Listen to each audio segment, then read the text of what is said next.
Online के इस platform पर आप सभी हिंदी प्रेमियों का हृदय से स्वागत।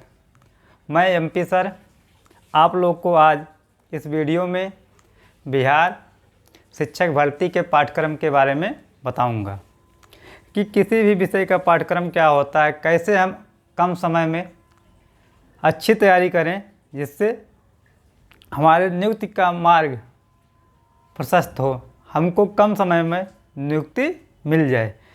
सभी मित्रों का यह सपना होता है कि कैसे हम अपनी तैयारी करें जिससे हम अपनी नियुक्ति को जल्द से जल्द प्राप्त करें। आज इस वीडियो में मैं इस विषय पे चर्चा करूंगा कि आप लोग कैसे कम समय में अधिक से अधिक नौकरियां प्राप्त करें या अधिक से अधिक नियुक्ति ले सकते हैं। तो आप लोग इस समय जानते होंगे अपने यहाँ यूपी में भर्ती तो बहुत कम आ रही है, लेकिन बिहार में इस समय भर्तियों का दौर चल रहा है। वहाँ पर मित्रों के लिए सबसे अहम और सुनहरा मौका है जिसमें टीजीटी, पीजीटी और जूनियर की भी भर्ती वहाँ पर आ रही है। तो इस भर्ती को देखते हुए हम यह वीडियो बना रहे हैं जिसमें जो मित्र हमारे हिंदी विषय से टीजीटी या पीजीटी देंगे उनका पाठ्यक्रम क्या होने वाला है, उस पाठ्यक्रम पे आज इस वीडियो में चर्चा की जाएगी। बहुत से मित्र हमारे ऐसे होते हैं जो क्या करते हैं, अधिक से अधिक जानकारी रखते हुए भी वह परीक्षा को उत्तीर्ण नहीं कर पाते हैं और कम समय में क्या करते हैं, वो पेपर को देखते हुए या पेपर के पैटर्न को न जानते हुए उनसे गलती होती है और कम अंकों से वह क्या करते हैं, परीक्षा को उत्तीर्ण नहीं कर पाते हैं। तो आज हम इस पर चर्चा करेंगे। तो सबसे पहले चर्चा हम करते हैं जो टीजीटी पीजीटी हिंदी विषय का पाठ्यक्रम है, उस पाठ्यक्रम में कौन कौन से टॉपिक हमको पढ़ने हैं, कौन से टॉपिक हमको नहीं पढ़ना है। जो मित्र पाठ्यक्रम के बारे में नहीं जानते हैं वो क्या करते हैं, पूरा पढ़ते रहते हैं कि कहीं से कुछ मिला इसको पढ़ लें और कुछ मिला उसको पढ़ लें। तो इससे क्या होता है, उनका जो ये लक्ष्य होता है उस लक्ष्य को प्राप्त नहीं कर पाते हैं। तो हम आज देखेंगे इस वीडियो में हिंदी विषय का पाठ्यक्रम। इसके पहले वाली वीडियो में आप लोग को बिहार शिक्षक भर्ती के बारे में बताया गया है कि वहाँ पर कितनी सीट आई है, प्रत्येक विषय की कितनी सीट है। और इसके पहले क्या है कि उस वीडियो में आपको बताया गया हाँ पेपर का पैटर्न कैसे होगा, कितने पेपर होंगे, कौन सा पेपर हमारा क्वालिफाइंग होगा और कौन सा मेन पेपर होगा। तो जो मित्र हमारे हिंदी विषय के हैं वह इस वीडियो को ध्यान से देखें, इस वीडियो को बिना स्किप किए देखें। तो विषय हमारा हिंदी है, पाठ्यक्रम क्या है, कक्षा 9, 10, 11, 12 टीजीटी पीजीटी के लिए। इसके पहले जो विद्यार्थी स्टेट का पेपर देने गए होंगे बिहार, वो लोग देखे होंगे कि बिहार में क्या हुआ कि जो पाठ्यक्रम अपने यूपी के पाठ्यक्रम से वहाँ का पाठ्यक्रम क्या है, आसान है। प्रश्न जो देखने को मिलेंगे बहुत आसान प्रश्न आए हैं, उसी हिसाब से यह भी पाठ्यक्रम है, इसमें भी क्या होगा उसी हिसाब से प्रश्न आएंगे, बहुत प्रश्न जो है कठिन नहीं आएंगे। तो यहाँ जो पाठ्यक्रम में आपका जो मेन पेपर होगा उस पेपर में पेपर तो आपके 2 होंगे। इसके पहले वाले वीडियो में जो मित्र हमारे इसके पहले वीडियो नहीं देखे होंगे उस वीडियो को देख लेंगे, हाँ पेपर में कितना पेपर होगा और कितने अंक का होगा उसको बताया जा चुका है। तो आज हम देखते हैं टीजीटी पीजीटी विषय का पाठ्यक्रम जिसमें आपको भाषा विज्ञान मिलेगा। सबसे पहला भाषा विज्ञान।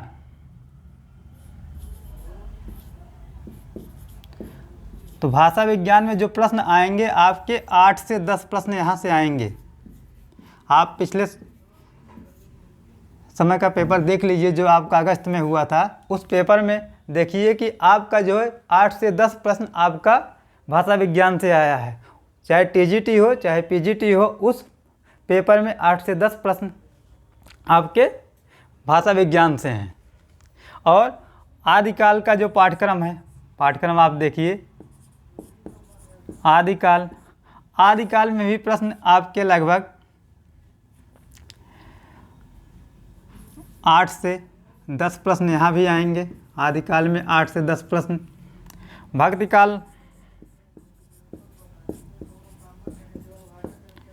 भक्तिकाल है, यहाँ से 5 से 6 प्रश्न आएंगे। रीतिकाल है, रीतिकाल यहाँ पे भी जो है 3 से 4 प्रश्न आएंगे। तो भाषा विज्ञान आपका इम्पॉर्टेंट है, 8 से 10 प्रश्न यहाँ से मिल जाएगा। और जो विषय है आपका, विषय में कितना प्रश्न आएगा? 80 प्रश्न आएगा। विषय में कितना प्रश्न होगा आपका? 80 प्रश्न होगा। तो 80 प्रश्नों में आपका जो प्रश्न कहाँ कहाँ से आएगा उसको देखते हैं। रीतकाल के बाद भारतेंद्र युग है। भारतेंद्र युग, यहाँ से 2 प्रश्न हो सकते हैं। फिर द्विवेदी युग है। द्विवेदी युग, यहाँ से कितना प्रश्न होगा? 2 प्रश्न होगा।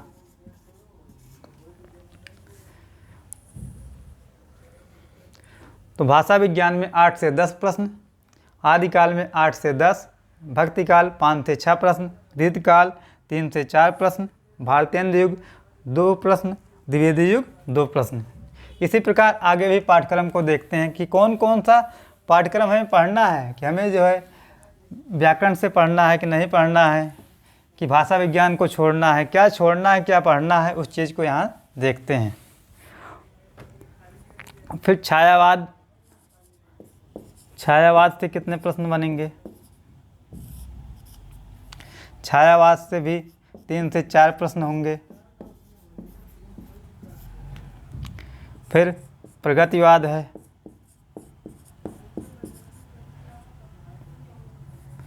प्रगतिवाद, यहाँ पे कितना प्रश्न? 2 प्रश्न।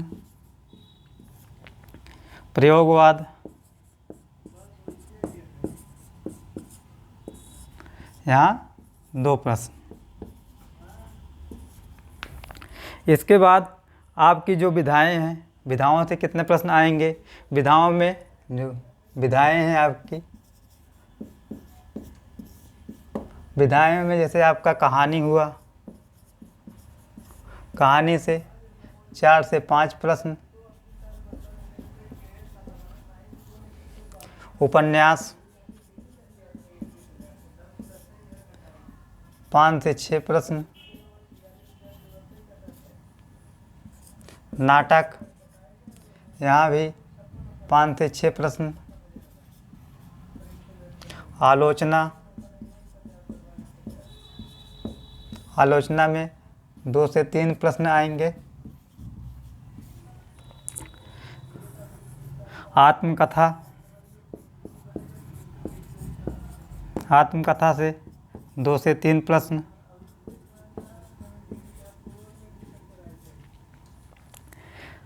उसके बाद रेखा चित्र संस्मरण, रेखा चित्र या संस्मरण,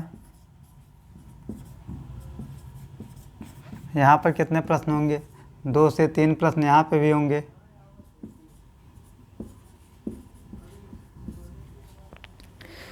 और निबंध से कितने प्रश्न होंगे? निबंध से आपका 3 प्रश्न होगा। पत्रिका से कितना प्रश्न हो सकता है? 2 प्रश्न हो सकता है पत्रिका, पत्रिका से 2 प्रश्न। पुरस्कार से कितना प्रश्न होगा? पुरस्कार से 2 प्रश्न होगा। तो कहने का तात्पर्य है कि जो हिंदी विषय का पाठ्यक्रम है उसमें आपके जितने भी पार्ट हैं सभी पार्टों से 2 प्रश्न 4 प्रश्न आएंगे। अब इन प्रश्नों में आपका जो है क्या क्या हो सकता है? जैसे मान लीजिए छायावाद है, छायावाद में आपका किसी कवि का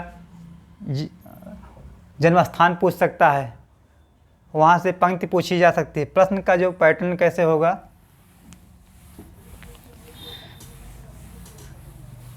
अब यहाँ जो पैटर्न है, यहाँ कवि का जन्मस्थान पूछा जा सकता है, जन्मस्थान। उनकी पंक्ति पूछी जा सकती है। काल की विशेषता पूछी जा सकती है, जैसे आपका आदिकाल है तो आदिकाल की विशेषताएं पूछी जा सकती हैं। काल की विशेषता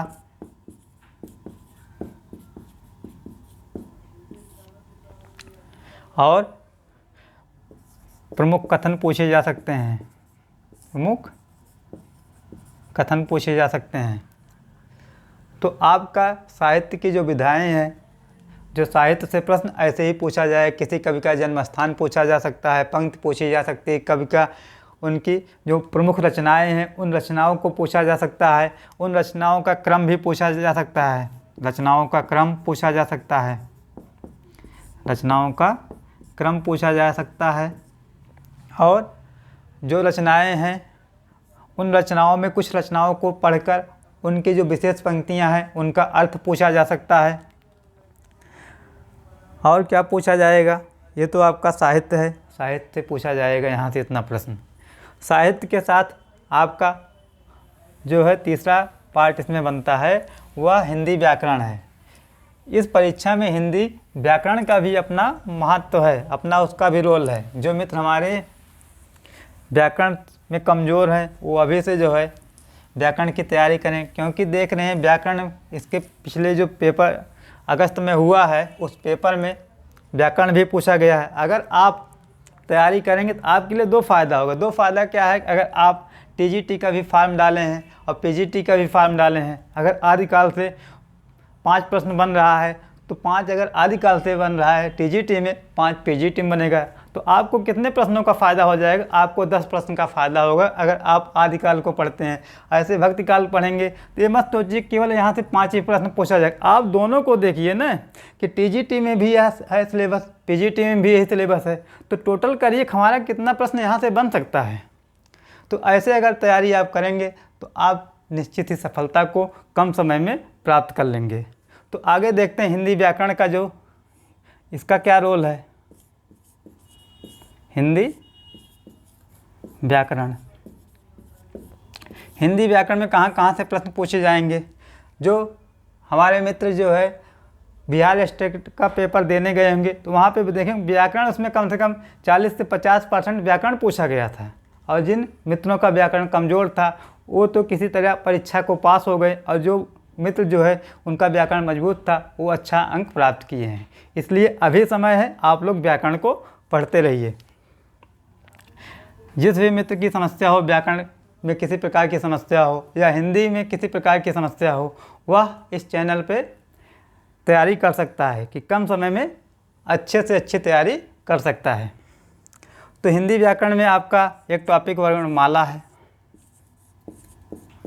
वर्णमाला कोई भी एग्ज़ाम देने जाएं, चाहे बिहार का, चाहे UP TGT, PGT, net TGT का, पीजीटी का, एलटी का, तो यहाँ से भी 2 प्रश्न आपके पूछे जा सकते हैं। कम से कम 2 प्रश्न वर्णमाला से पूछा जाएगा। 3 प्रश्न आपका संधि से पूछा जाएगा। संधि से 3 प्रश्न। उसके बाद जो है समास है, समास से भी 3 प्रश्न पूछे जाएंगे। समास 3 प्रश्न। कारक है, कारक से 1 प्रश्न पूछा जाएगा। कारक से 1 प्रश्न। काल है तो काल से भी 1 प्रश्न पूछा जाएगा। काल से 1 प्रश्न। उसके बाद शब्द है, शब्द से आपके 2 प्रश्न पूछे जाएंगे। शब्द से 2 प्रश्न। शब्द से तात्पर्य क्या है आपका, जैसे तत्सम शब्द हुआ, तद्भव शब्द हुआ, देशज शब्द हुआ, विदेशज शब्द है, पुर्तगाली है, चीनी है, तुर्की है, वहाँ से आपके 2 प्रश्न देखने को मिलेंगे। कौन सा शब्द रूढ़ शब्द है, कौन सा योग रूढ़ है, कौन सा यौगिक शब्द है, वहाँ से भी प्रश्न इसमें पूछा जाएगा। इसके बाद आपका क्रिया से पूछा जाएगा 1 प्रश्न। क्रिया या वाच्य, इसी में देख लीजिए, चाहे क्रिया या वाच्य से 1 प्रश्न पूछा जाएगा। और क्या पूछा जाएगा, वर्तनी पूछी जाएगी। वर्तनी का भी 1 प्रश्न होगा। और भिन्नार्थक, यहाँ से भी एक प्रश्न। विलोम शब्द होगा, वहाँ से भी पूछा जाएगा। विलोम 2 प्रश्न।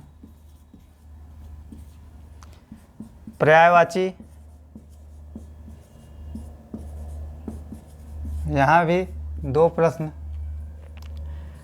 वाक्य शुद्धि,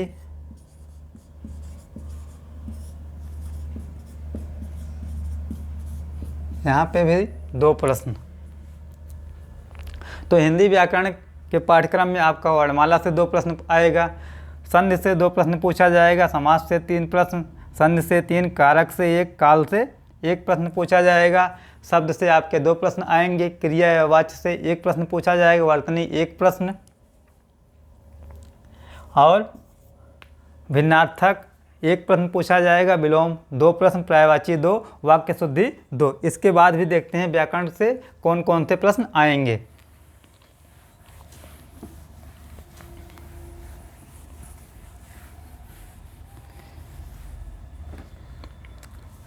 इसके बाद आपका जो है पदबंध पूछा जाएगा,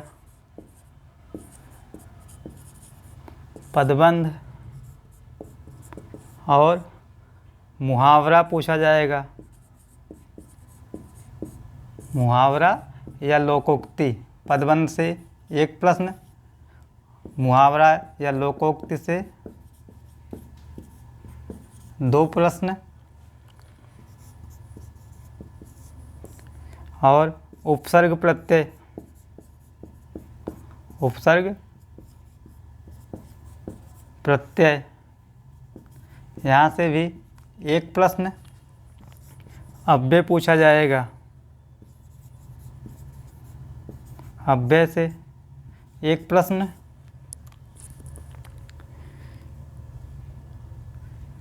और तो ये है टॉपिक आपका जो है हिंदी व्याकरण। तो हिंदी व्याकरण के टॉपिक में आप सबके यहाँ से प्रश्न बनेंगे। तो यहाँ से देखिए, किसी भी परीक्षा हम देने जाते हैं, जो छोटे छोटे पार्ट होते हैं, जैसे आपका हिंदी व्याकरण, आपका हिंदी साहित्य बहुत बड़ा पाठ्यक्रम है और उसका भी अपना रोल है, और अच्छे अंक लाने हैं तो हमको जो हमारे छोटे छोटे पार्ट हों, जैसे हिंदी व्याकरण हो, भाषा विज्ञान हो और काव्यशास्त्र हो, इनको हम जब ध्यान से पढ़ते हैं, इतना हम चैलेंज करें कि छोटे पार्टों से जो हमारे प्रश्न क्या हो, गलत ना हो, तो परीक्षा में हम क्या करेंगे, अधिक अंक उत्तीर्ण कर सकते हैं। सफलता का मूल मंत्र यही है कि जो भी पार्ट हों सबको पढ़ें, और जो छोटे पार्ट हों उन पे विशेष ध्यान दें। जब आप कुछ विशेष करेंगे, हिंदी व्याकरण साहित्य तो सबका तैयार होता है, लेकिन हिंदी व्याकरण और काव्यशास्त्र कम ही बच्चों का तैयार होता है। इसलिए बहुत से बच्चे साहित्य वाले जो वो क्या करते हैं, हिंदी व्याकरण या काव्यशास्त्र से बहुत घबराते हैं, सर हमको या हिंदी व्याकरण कम समझ में आता है, या हमको जो है काव्यशास्त्र कम समझ में आता है। तो उसी चीज़ को यहाँ पर ध्यान देना है कि इसको हमें इग्नोर नहीं करना है, छोटे पार्टों को इग्नोर नहीं करना है। हमको अच्छा अंक लाना है तो छोटे पार्ट हमारे तैयार होने चाहिए। हमारा प्रयास यह होना चाहिए कि जो हमारे छोटे पार्ट हैं उन पार्टों से प्रश्न ना गलत हों। इसी में देखते हैं कि हमारा जो एक पार्ट है काव्यशास्त्र है, काव्यशास्त्र। काव्यशास्त्र में आपका अलंकार है, अलंकार से आपको 2 प्रश्न मिलेंगे, रस से आपको 2 प्रश्न मिलेगा,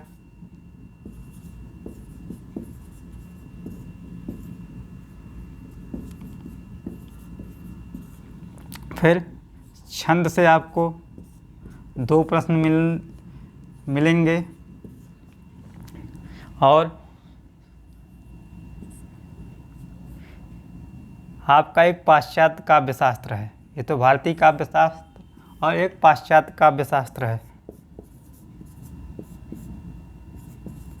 पाश्चात्य काव्यशास्त्र, यहाँ से भी आपको 3 से 4 प्रश्न मिलेंगे।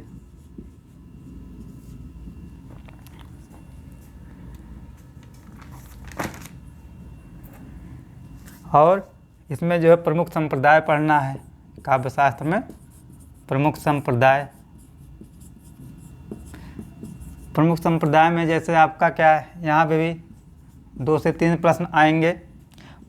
प्रमुख संप्रदाय में जैसे आपका अलंकार संप्रदाय है, रस संप्रदाय है, वक्रोक्ति संप्रदाय है, औचित्य संप्रदाय है। इस प्रकार के जो संप्रदाय काव्य शास्त्र में दिए गए हैं वहाँ से भी आपका प्रश्न बनेगा। इस टॉपिक को हमको फिर देखना है।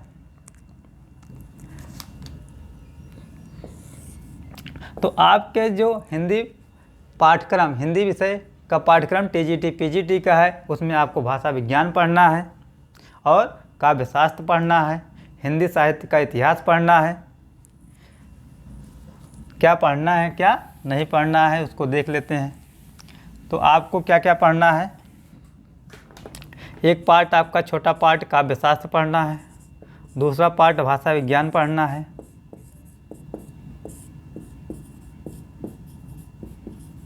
और तीसरा पार्ट आपका जो है हिंदी व्याकरण पढ़ना है, चौथा पार्ट आपका हिंदी साहित्य का इतिहास पढ़ना है, हिंदी साहित्य का इतिहास।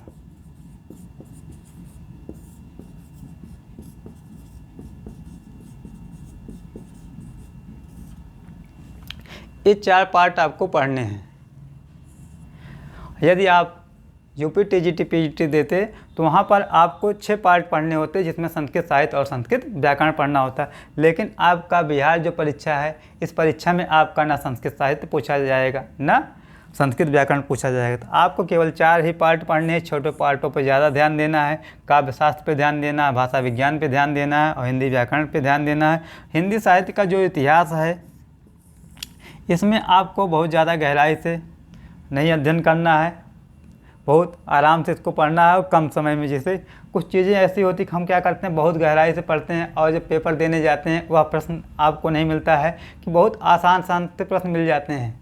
कभी कभी क्या होता है, जो हम पढ़ते हैं हूबहू वही प्रश्न मिल जाता है, और कभी कभी जो होता है विचारात्मक प्रश्न होते हैं, उस बड़े प्रश्न को देखकर हम घबराते हैं, हाँ इससे कैसे हमारा ये सही होगा नहीं सही होगा। इसलिए आपको परीक्षा देने से आप क्या करना है कि, और कम समय हमारे पास बचा है, क्योंकि इसका जो परीक्षा तिथि इसकी है संभावित परीक्षा तिथि बिहार टीजीटी पीजीटी की, वह तिथि है 25 नवंबर से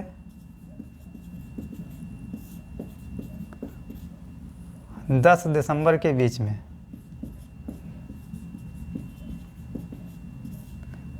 संभावित तिथि, परीक्षा की संभावित तिथि क्या है, 25 नवंबर से 10 दिसंबर के बीच में यह इसकी संभावित तिथि है। तो हमारे पास लगभग कितना समय बच रहा है, 40 से 45 दिन। अगर देखा जाए आपका जो है 40 से 45 दिन ही आपको मिलेगा। इसी 40 से 45 दिन में कैसे तैयारी करें कि जिससे हमारा यह सपना साकार हो कि बिहार में हम शिक्षक बनने के काबिल हो जाएं। तो अभी से आप लोग लग जाइए। किसी भी समस्या का समाधान या किसी को आप किसी को कोई समस्या आती है तो आप इस चैनल के डिस्क्रिप्शन में जो लिंक दिया गया है उस लिंक से आप टेलीग्राम या व्हाट्सएप ग्रुप से जुड़कर अपना समस्या का समाधान कर सकते हैं। तो आज से ही यह लक्ष्य बनाइए कि जब एक लक्ष्य होगा, कि एक लक्ष्य एक ही नारा, कि हमको केवल एक ही लक्ष्य पे काम करना है, हमें बिहार में शिक्षक बनना है तो बिहार में ही बनना है और अन्यथा कहीं नहीं बनना है, तो आपका वह लक्ष्य आसानी से प्राप्त हो जाएगा। और जो हमारे कई लक्ष्य होंगे तो उस लक्ष्य में क्या होता है, जैसे उसी टाइम पे आपका यूजीसी का भी पेपर होने वाला है। बहुत से मित्र होंगे हमारे मित्र, वो सोचते होंगे हम यूजीसी का भी पेपर दे लें, वो भी क्वालिफाई हो जाएं और बिहार का भी हो जाएं। तो ऐसा करने से क्या होता है, जो हमारा ध्यान होता है, हमारी एनर्जी दोनों तरफ डिवाइड हो जाती है। और जब एनर्जी दोनों तरफ डिवाइड हो जाती है तो परीक्षा में क्या होता है, हम लोग दोनों परीक्षा को उत्तीर्ण नहीं कर पाते हैं। इसलिए एक लक्ष्य बनाएं और उस लक्ष्य को प्राप्त कर अपने सपने को साकार करें। धन्यवाद।